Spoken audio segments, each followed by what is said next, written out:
But when we say interactive session, I actually want people to speak by themselves, not just write it on paper. That's more interactive rather than being read from a paper. But still, since you have decided to do this, I can't comment. Please go on.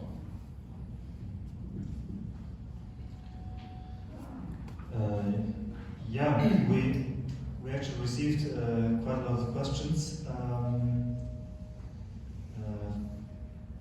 I think Sikyong Penpa Tsering answered by answering one question. I think he answered a couple of questions already, so I had to sort out a couple of questions already.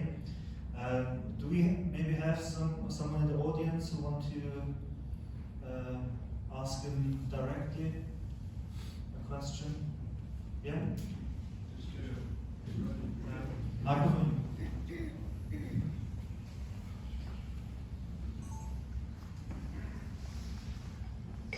The nature of the question itself was so large. If I have to cover everything, I have to cover everything, otherwise it becomes halfway through. Sorry. Teslezaman, Tesle, Nitua Tampo, Pegetola, Umelam Butsu, Chonigan and Pingiri, in Kemidi, Chidan, and Chonigan, Anzola Kigan Kare, Karikon, and what does Umelam mean and what are the advantages and disadvantages there? That's all.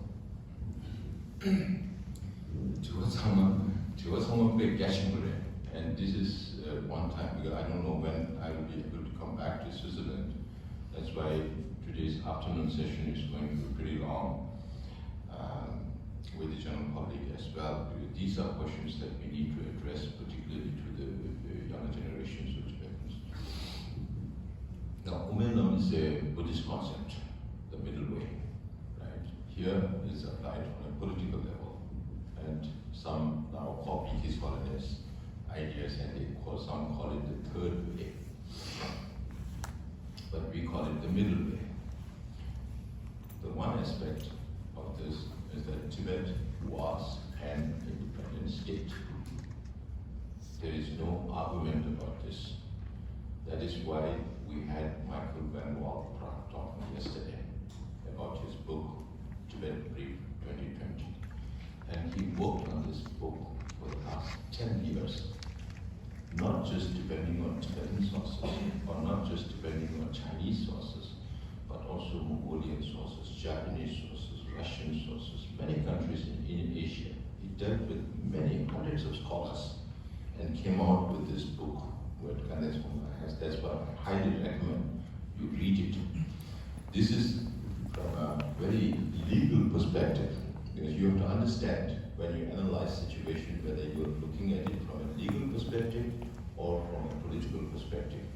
From a legal perspective, this Tibet Brief 2020, written by Michael Van Wall and his friend Nick Walters,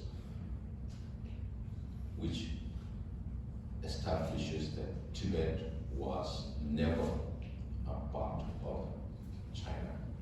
We are not just talking about People's Republic of China. They came into existence only in 1949. They were part of China. One.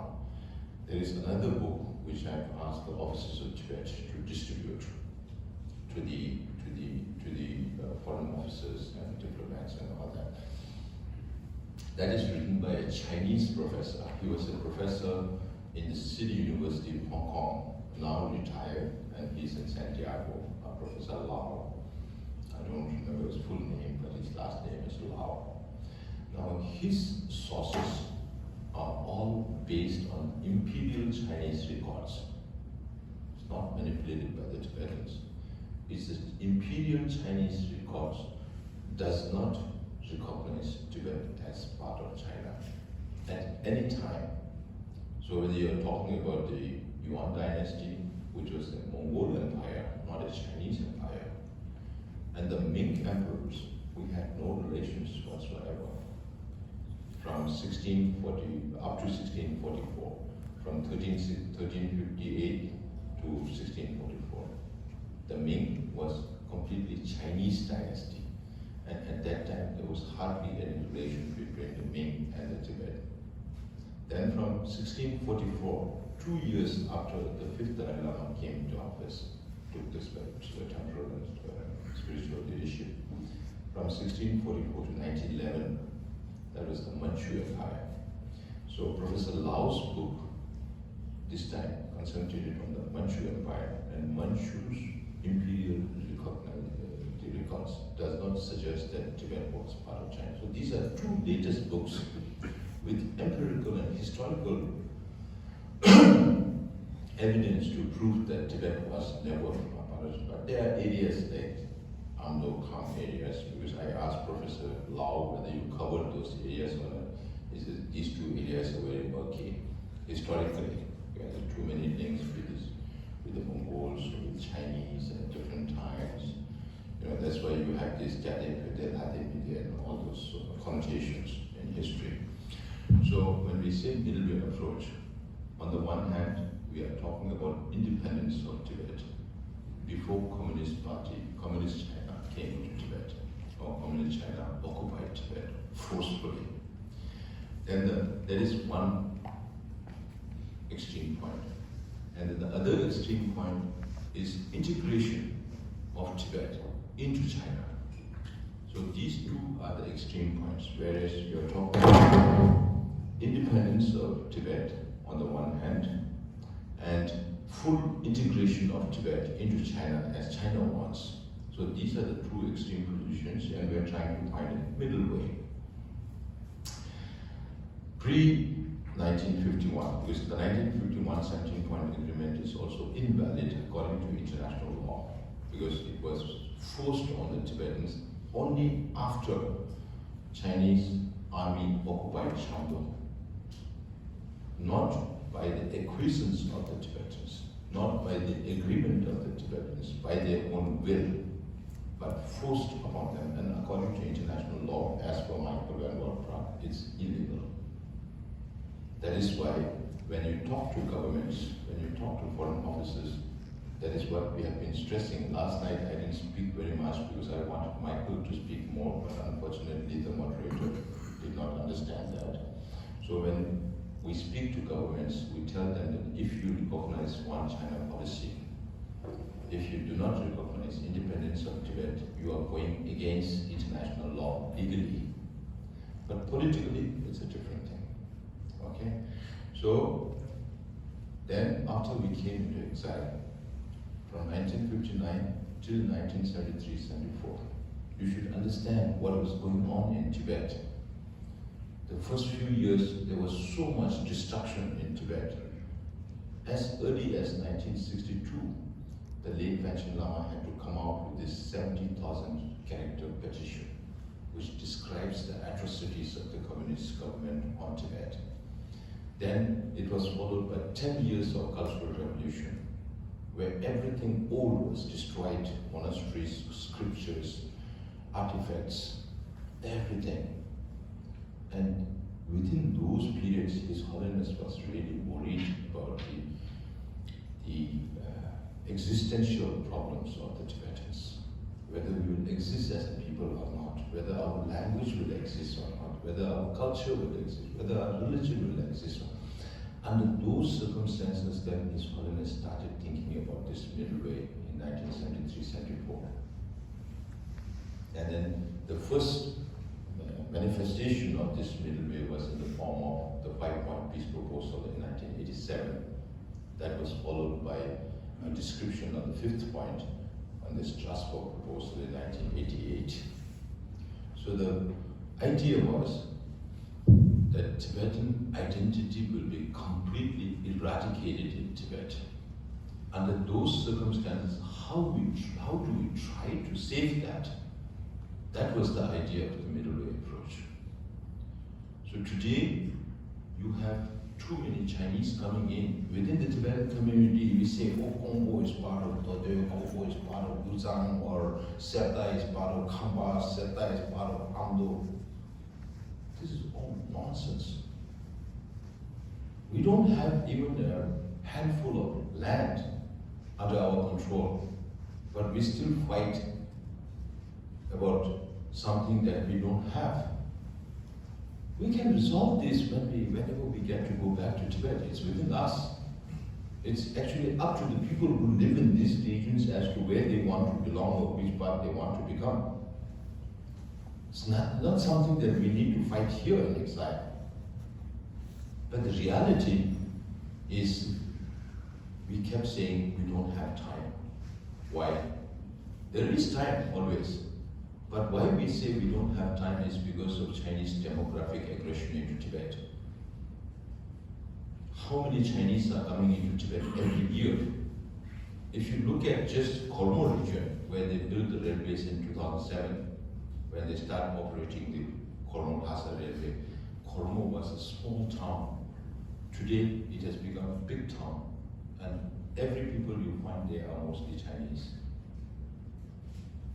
That's why I sometimes tell the Amdo people also, do you think if Tibet gets autonomy, do you think Siling should be part of Amdo or not? Then the answer is always emotional. That is, oh, if Siling is not there as part of Amdo, then what will happen to Amdo? Then my next question is, how many people are there in Siling? Nobody has an answer, because they don't look for answer. Tibetans always have emotional answers, not national answers. So it's 2.2 million Chinese people in Siling. Now, out of 2.2 million people, how many are Tibetan in Siling? Only about 50,000. So it's, and maybe another 30,000-40,000 Muslims in that area. So in Siling alone, you are talking about 2.1 million Chinese. And we have been saying 6 million Tibetans, 6 million Tibetans since 1959. Now suppose if every single province of Tibet, which are Amdo and Kham, has 2 million each, let us say, and in the whole of Amdo, in Siling alone, if you have 2.1 million Chinese, now how many more Chinese are there in Kormo? How many more Chinese are there in the west of Kokono region, where there are a lot of mining activities going on? What about the military, number of military?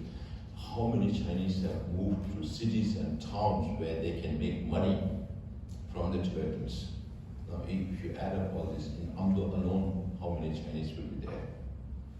Then take a look at Kham. I was asking about the Tibetan population in Yunnan province. There is Kham, Dechen, Gekhan, and Balong, 3 districts. Tibetan population is only a little more than 23% now in Yunnan province. Then take a good look at the situation in the whole of Kham. Now Karakoram is coming. Railway has been linked from Kormo to Lhasa, Lhasa to Shikatse. It will be linked to Kathmandu eventually. From Lhasa it has been connected to Kongo Nyingchi. From Kongo Nyingchi it will be connected east to Chindu, or Chengdu, as some others write it, and to the northeast of Amdo in Thankyou, Lanchao. So once you have all these railway connections, road network is fantastic now in Tibet. China has built many road networks, and road conditions are also very good. Over and above that, you have this Karakoram highway being developed as part of the Belt and Road Initiative through Hungary, all these places into Pakistan, that will go through Afghanistan, that will connect Europe to Tibet and China.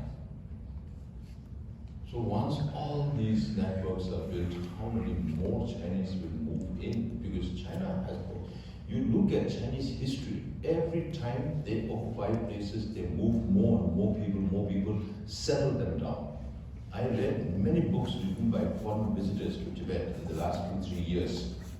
And they say the clear distinction they can make between the Tibetan territory and Chinese territory is because the Chinese territories are all settled communities, agricultural-based communities, then they never move out. Tibetan territories are more nomadic. People keep moving from place to place. And then you have the mountains and the plains that separate the Chinese and the Tibetans. Now more and more Tibetan Chinese are moving in. That's why we say we don't have time. And where is the time to fight among ourselves? We don't have a handful of land. That is why we went for middle way approach. look at the international community. Every country follows one China policy. There is no space to talk about independence to the countries. Only in 1992 did United States in their resolutions started saying Tibet is an occupied country. There also there is no clarity on the policy of the United States government. And the United States is the only country that has an effective law on the issue of Tibet. And then too, after many years of hard work, after His Holiness started meeting with the sitting president in 1991, from then onwards, there have been a lot of advocacy, a lot of diplomatic work with the United States government, and then they started appointing special coordinator for Tibet in 1997. Then they adopted the 2002 Tibet Policy Act, which was amended last year as the Tibet Policy and Support Act. Other than that, do you have a single country in Europe who has passed a law on Tibet? Of course, there has been resolutions, but resolutions can be binding, resolutions can be non-binding. It's different. But an act is binding on the government, because now, because of the act in the Congress of the United States, both bicameral, United States, the White House has to report to the Congress, the State Department has to report to the Congress. Because of the middle way, we are able to achieve that. Otherwise, there's no space for us to reach out. That's why during my visit to Geneva and all these things, I've been saying very bluntly that we have no space in the United Nations. The United Nations is the most undemocratic institution in the world. The United States is the most unequal institution in the world because of the powers of the 5 veto powers. So we have to understand the whole global situation as well as the reality of the situation inside Tibet, because we are worried about the very existential problem of the Tibetans. If the Tibetan identity itself is gone inside Tibet, what will independence do? Then the other question is, of course, there is not a single Tibetan who does not want independence. But the question is, how do we achieve that? How can we reach out to the international community? So the reality of the situation, as I mentioned briefly yesterday, also, that the solution to Tibet can come only from China.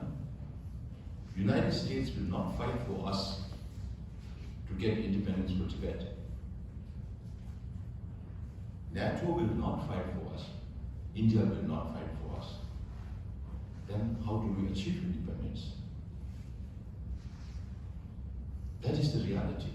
So if you have to find a solution with China, then it has to be a negotiated solution. So when we talk about a negotiated solution, whether we like it or not, since time immemorial, Chinese and Tibetans have been neighbors, just as we were neighbors with India. So we can't lift Tibet and put it somewhere in the Pacific or the Atlantic. We have to live as neighbors. And if you have to live as neighbors, there has to be a harmonious relationship with each other. And that's the only way.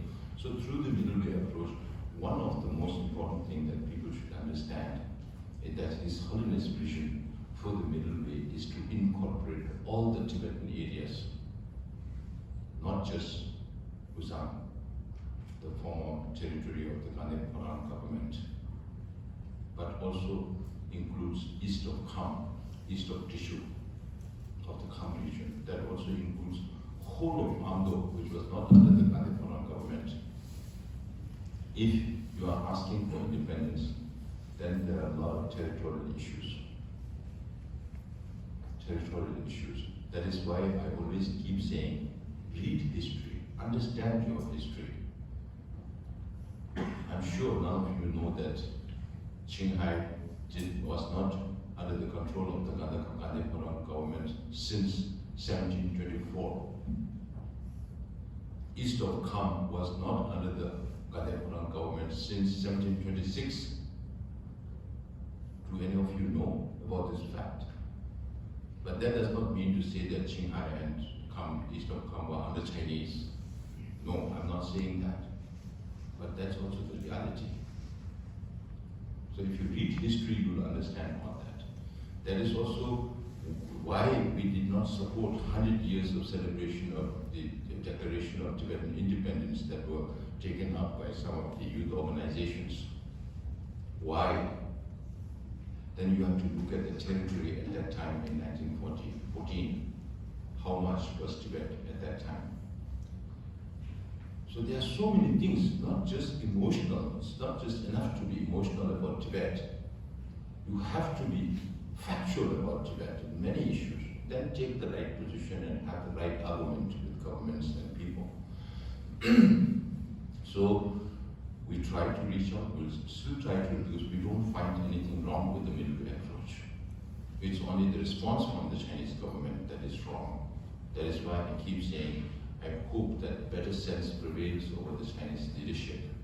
Because through the middle way approach, there can be a solution for the Tibet, for the Sino-Tibet conflict. There can be a way forward to find a solution. Otherwise, if you talk only about independence, there's no way they can reach out to the Chinese government, and there's no way you can reach out to the international community because they have not listened to you. And then we are all by ourselves. I hope this gave you some understanding of the position of middle way approach.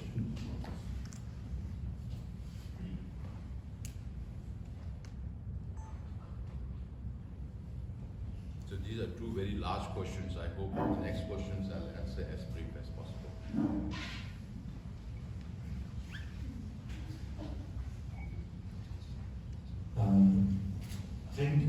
I think we don't have that much time anymore, and I have quite a lot of questions left.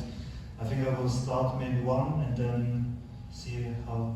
No, it's okay. I think we can delay lunch. Food is not that important. Our time with each other is important. We can delay lunch. That's okay. Next question I have written down here. TYE is currently concentrating their resources on the No Beijing campaign. Now the question is, what are your thoughts about it, and do you have any topics to focus on afterwards? Is it No Beijing campaign or No Beijing Olympics campaign? Olympics campaign, right? So we are taking the same position as the youth here. The parliament recently passed a resolution in Dharamsala, and then we tell governments that if you take part in the 2022 Olympics, then you are complicit in the actions of China, what they are doing to the Uyghurs, what they are doing to the Tibetans, or Mongols and Southern Mongolians. So we are against China hosting this, but at the same time, we have to be realistic about our approach. Yesterday, the same question was asked by the German Swiss Tibetan Friendship Association, and I told them whether we managed to achieve a concrete result of countries not participating in that. There are talks about full boycott, there are talks about diplomatic boycott, there were also talks about changing the value, which is too late, I think. And there are people involved in this Olympics. There are people, there are Winter Olympians who have been training for the last so many years, and it's a very good opportunity to showcase their talent. So we should make sure that their sentiments are also not hurt. And then there are also the general Chinese population who has been very supportive of this program. I've been reading that there have been 1 million volunteers, out of which they have to choose 20,000. We have to also make sure that their sentiments also not hurt. But at the same time, I keep saying that this is a very good opportunity to let people know about the actual situation inside Tibet, how we are suffering in terms of language, religion, culture, environment, and all this. So we should not miss this opportunity to spread the word. Particularly, I was really aghast and appalled by the position that the Swiss government had taken, whether it's in terms of the free trade agreement that China was trying to create a foothold in the European Union through Switzerland. And I was also totally aghast at the extradition treaty that the Swiss government signed with the Chinese government that helps only one country. And then the level of support within the Swiss parliament for the Tibetan issue, and the level of intrusion by the United Work Front into the Swiss universities, into the Swiss media, and also financial institution. book. I don't know whether you read that or not. Ralph was one. I think you should read these books. Then you have solid argument to talk with your politicians. Now we're talking about 8,000 Tibetans in Switzerland. How many of you have been able to reach out to your federal councillors or the cantonal level councillors about these issues? We have to make efforts to change their mind by bringing out factual situations, give them numbers as to what is happening, and where Switzerland is going wrong in its policy dealing, because money alone does not bring all the happiness.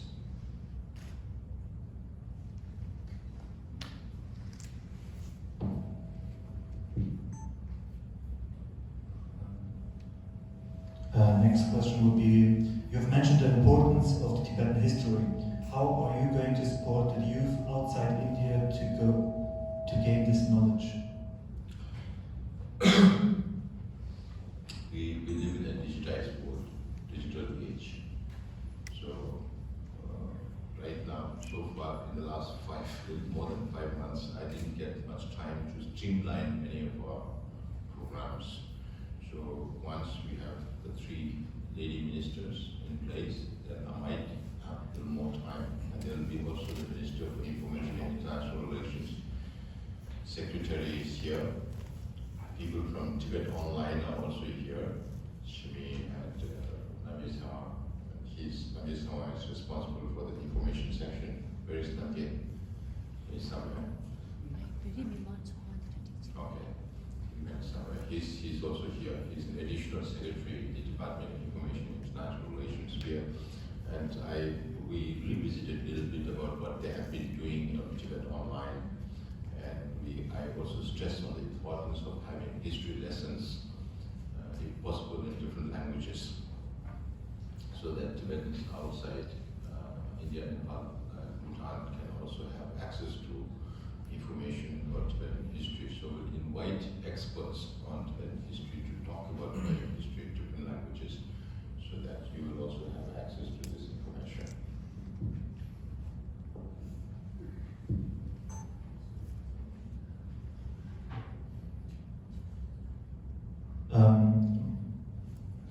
Right now the situation within our community is not that good. What can you do to unify our community? It's all in your mind. That's why I say study history. Then you will realize that what we are arguing about is nonsense. It doesn't make sense. If your own candidate doesn't win, if you oppose anybody, it doesn't make sense. But this is democracy. Democracy is the will of the majority, right? So it could be your own person whom you support, or it could be anybody. It's not necessary that every time person you want wins the election. So if you create division because of that, then you're stupid. That's all I can say. And so if you accept democracy, then you have to accept the will of the majority. So, and I mentioned all these historical facts, historical issues, democratization, and all this for what? So if you understand what democracy is, you have to get used to the idea of democracy. Not just your own personal will and wish that you want to enforce on other people. That is not democracy. Right? So understand your history, understand the rules and regulations. Even now, people don't understand that.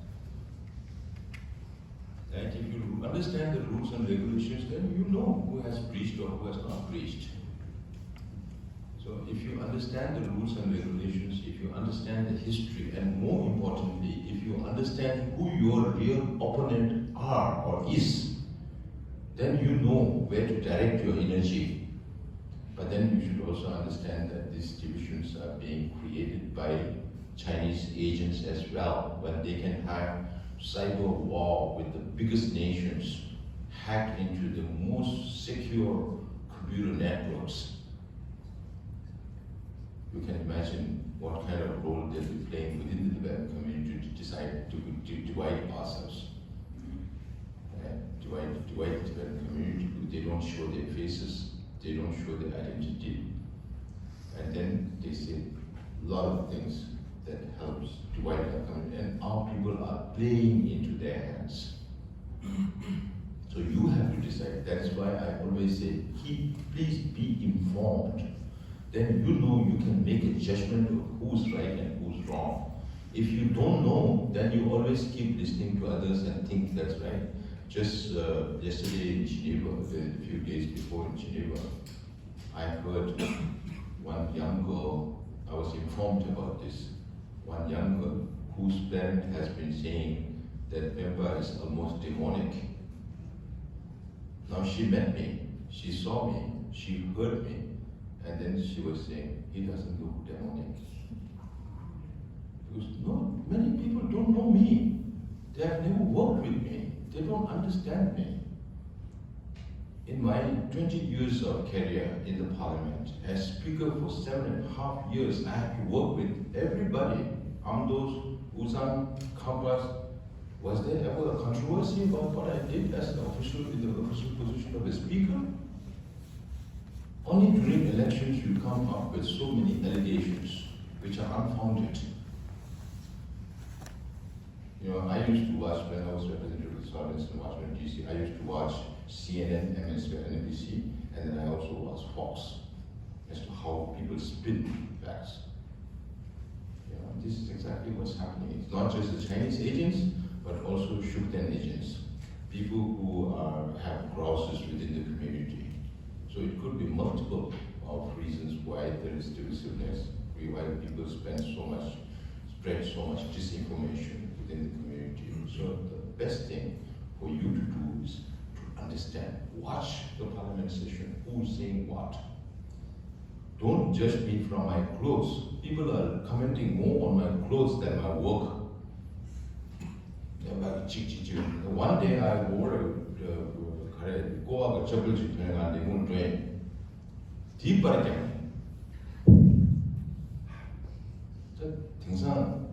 physical appearance, that has become more important than the real work. So where is our community going to? Judge me from my work, not from what I wear.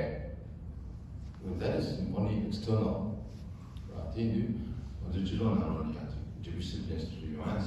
It is because people themselves don't want to be informed of factual things, and then they also get carried away by disinformation. That is why I want to spend as much time as possible. When I visited Kangdo, one elderly gentleman came in the morning, of course, he's from Kham, and he told me, don't speak too much.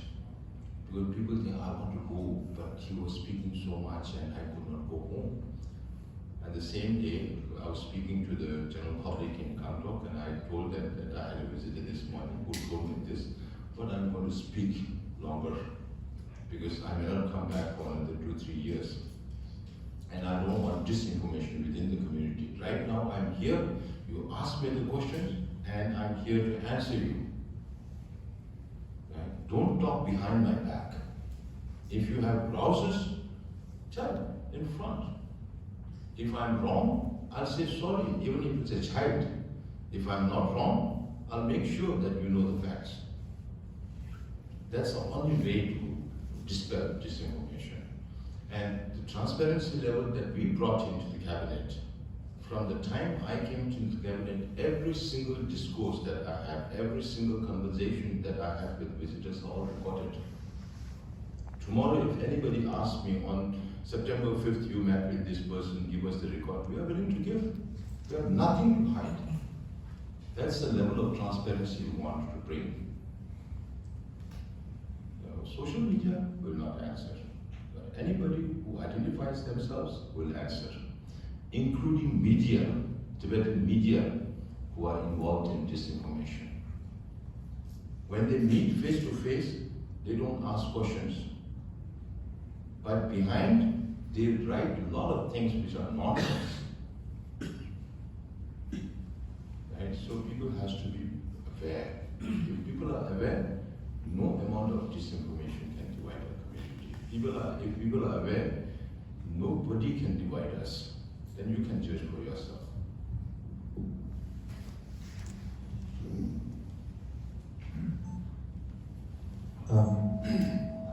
How and what do you think is the best strategy right now to bring us a step closer to a goal of a free Tibet?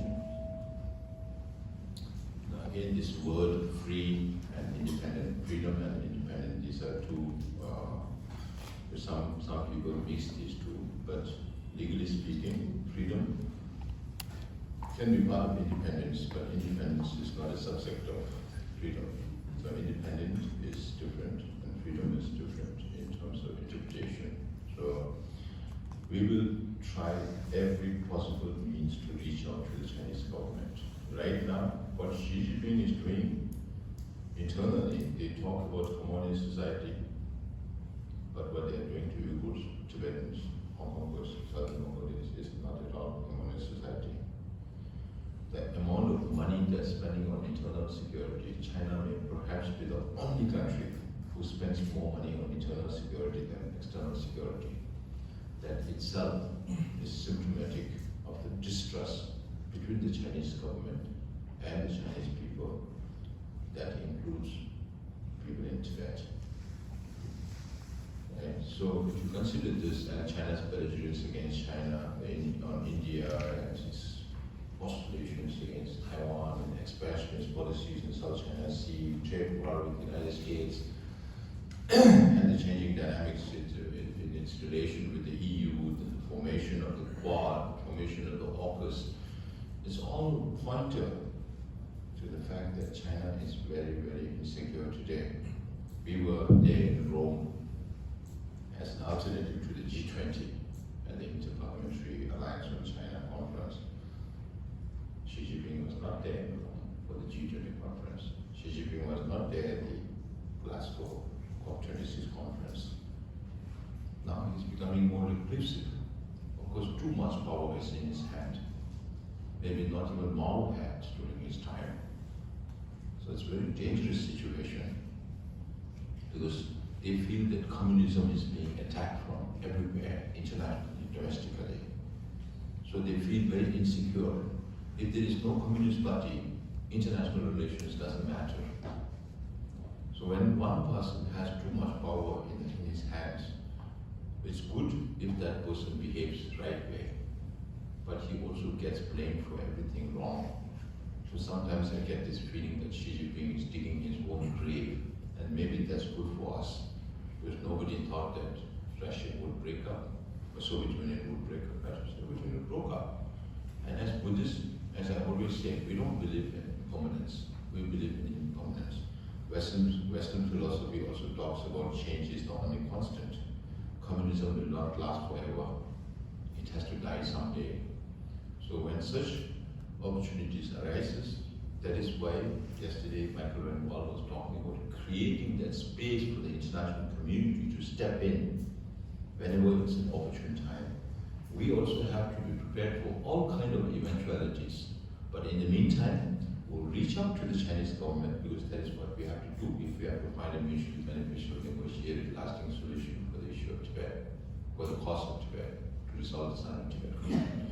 But in the meantime, we will also spend a lot of time. That's why we are reorienting the work of our departments to information gathering from inside Tibet, however challenging it is now. And regroup ourselves, strategize better, reach out to the international community. That is also the reason why we will be launching the voluntary Tibet advocacy group today in Zurich in the afternoon. And I would request all of you to join this group if you are really willing to work for Tibet. Because despite all the challenges that we have in the form of demographic and social changes that are happening in India, Nepal, Bhutan, Tibetans moving out, now all of you are there as Swiss citizens. You are educated here. You speak the language. You speak Swiss German maybe better than some of the Swiss people. You know the system. Now we have to optimize your potential. We are creating this space for you to come out, for natural leaders within the Tibetan communities to come out. Then we will have global forums for Tibetans from everywhere in these very different countries, and then exchange our ideas. So if you can, in your own canton, reach out to the members of parliament, both in the upper house and the lower house, and make sure that your members support the Tibetan cause in the parliament. And in these 20 plus 6 half cantons that you have, if you can reach out to every senator, every member of the upper house, if you can reach out to these 200 members in the lower house, then what is not possible in Switzerland? Have we tried that? No, so far. So we have to do that now. So I think we have a question in the audience.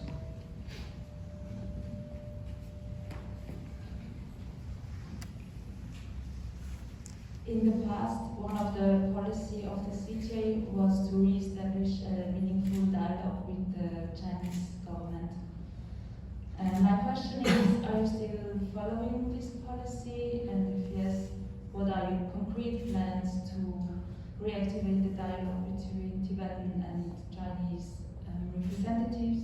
Or how are you going to reach out to Chinese government?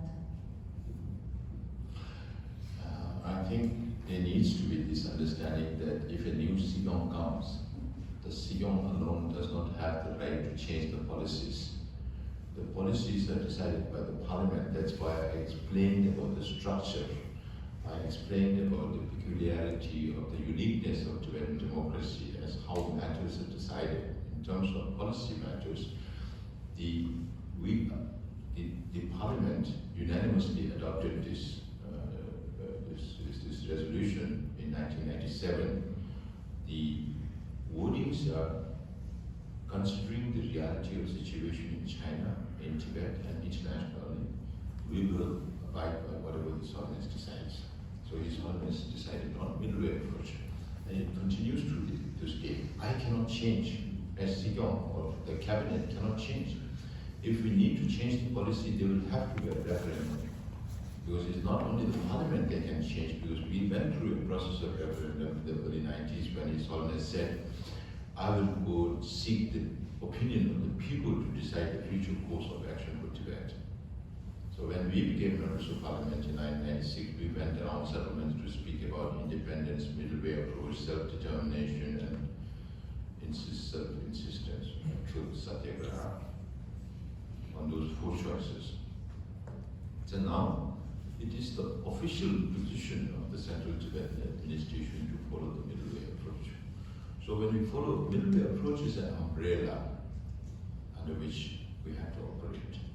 Now there are ways and means to do things differently. So even autonomy is not something that is curved on stone. It's an evolving situation. This is symbolically the reason why I went to South Tyrol as part of my first international visit after assuming the office. It's also because South Tyrol enjoys a high degree of autonomy with the federal Italian government. And if there is willingness both from the central government and the state government, then there can be peace. And that's also to show that as non-violence is the means to achieve our goal, and while following this middle way approach, then we are talking about a negotiated solution, because otherwise you cannot have a middle way approach. When you say middle way approach, we have to have a negotiated solution. And when we talk about negotiated solution, it's always a compromise. You cannot, if you are hard on your position and the other person is hard on their position, there cannot be conflict resolution. So it has to be a compromise. That is why it has to be a mutually beneficial solution. So it should be beneficial both to the China as a state and Tibetans as people. And China has not agreed to that so far. So they have their own interpretation on the memorandum of understanding that we gave them. And we understand, we know for a fact that China has been taking us for a ride for too long, including the 2002 to 2010 contacts and negotiations we had with the Chinese, just because Olympics was in the middle of it. Now, of course, we'll try to reach out to the Chinese. That's why we are going to have strategy meetings in the coming days.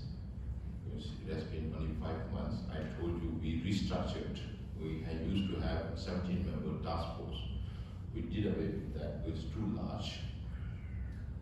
Over the years, it has accumulated to 17 members. So we did away with all the 17 members, because if we keep some and throw some away, that creates a lot more problem. So we decided to keep it internal for the moment. So by having the Secretary of the Department of Security, Secretary of the Department of Information and International Relations, both were responsible for information gathering from inside Tibet and information from the outside world.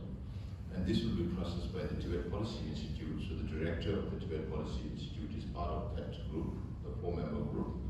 Then we have appointed a political secretary in the cabinet secretariat. So these 4 secretaries will be responsible for this, and I'll be personally chairing that session, that committee. And then as advisors, we have Sikyong Penpa Tsering, who has been involved in Sino-Tibet dialogue for many years from here, from Zurich. He's also coming to Dharamsala for this meeting. And we have Mr. Thankyou, who is right now the representative of the Southern Dalai Lama in New Delhi. And he has been, all his life, he has been in the Department of Security as a civil servant, as a minister, and now as Service Honors in New Delhi. So he has a vast area of experience in information gathering and the situation inside Tibet. And we also have Mr. Penpa Tsering, our former minister, who has been there in the Tibetan community for a very long time. So we need both experienced and new people who understand Chinese, the system in China, the situation in China, as well as those who are good in internationally. So we have this pool of people who will be meeting very shortly in Dharamsala, and they will come out with the structure and position, and also ways to carry forward our efforts in getting this done. So this is still in the very preliminary. What we could not achieve in the last 60 years, I don't have a magic hand to resolve in a few months. So we'll be working towards that. We'll be doing it in a structured way, in a rational way. And as and when we are able to reach out to the Chinese government, if there is positive response, then we will expand this community depending on the need of the time. But in the meantime, as I mentioned before, so we will not listen to what China says. They cannot command us to do what we need to do. That is why we will be refocusing our efforts in understanding the real situation inside Tibet and increase our advocacy internationally, not just what Sikyong is doing, but also from the Department of Information and International Relations and the offices of Tibet. We are also restructuring the functions of these offices, and then seek your participation, the youth, particularly the Tibetan youth. We cannot exclude the elderly people also. We seek your participation in advocacy work. This will be launched in the afternoon. Kamachmina will be explaining about the whole process in the afternoon. Where is the other lady? Whenever I point to somebody, they are out. Thankyou, she will be responsible for coordinating the whole effort from the Department of Information International. So we have developed a structure whereby we can bring in cooperative effort of all the Tibetan associations, the advocates, the offices of Tibet, Tibet support groups, parliamentary forums for Tibet, all together to reach out to governments. And I've been quite blunt when I reached out to your government also, made them uncomfortable in my statements. But that is the need, can't help it. So we need multiple efforts from all levels to do that. I can't do it by myself alone.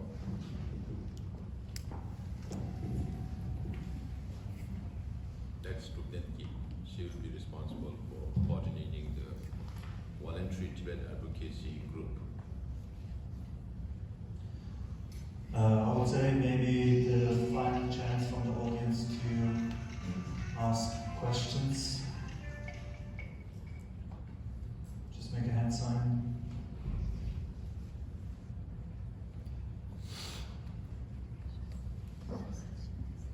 Was it useful? Was it informative? Yes. Please.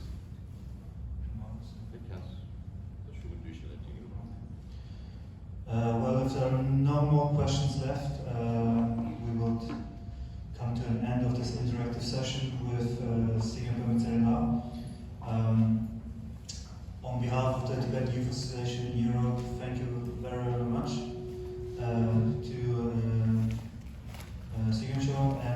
to the audience as well for coming to Zurich for this interactive session. It was a pleasure for myself and I guess the whole board of the Tibetan Youth Association as well. And we have something for you, Sikyong, as a thank you. It's obviously next, beside the virtual tada, which is always, I think, a gift. 看着就是当我读学学院 so I really look forward to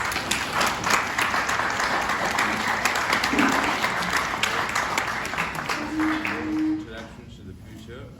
The Kandela and the Thankyou will also distribute this, our response to the white paper. China called it 70 years of liberation, so we called it 70 years of occupation and oppression. So this will be useful for your understanding of the historical aspects, not necessarily from all the perspectives that I told you, but to respond to what China says and how, and when you reach out to governments and public figures to explain about Tibet.